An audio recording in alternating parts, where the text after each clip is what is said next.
Less than a day after Donald Trump defied the courts so that he could continue illegally deporting people without trial, charges, or any due process, we have a senior lawyer, a former staffer for Ron DeSantis' presidential campaign, calling for the denaturalization, as in the removing of citizenship, from Mehdi Hasan, a famous American journalist. Only 5 years ago, Mr. Will Chamberlain wrote this: "Free speech is more than the First Amendment. It is a cultural commitment to the idea that everyone should have the right to participate in public discourse." And now he is calling for his political enemies to have their citizenship revoked and deported for merely tweeting. We often question who are the kinds of people that will choose fascism, who will go along with it. It is people like Will. He would also go after Derek, also known as Menswear Guy, a very famous menswear writer who posts a lot on Blue Sky and Twitter, saying,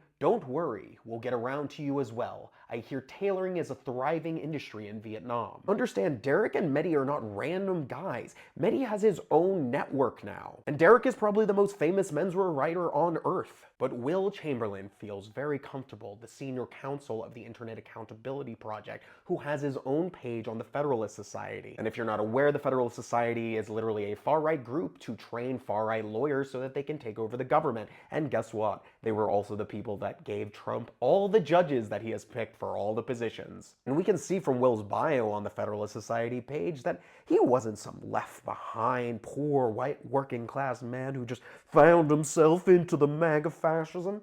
No, he was at the height of American success and prestige, and that just wasn't good enough. For fascists, success is never enough. It's always about power and domination. Or, in Mehdi's words, meanwhile, over on the other place, right-wing free speech warriors, this guy is a former Ron DeSantis campaign staffer, are calling for me to be denaturalized and deported because they don't like my political speech. This is what fascism and racism looks like, folks.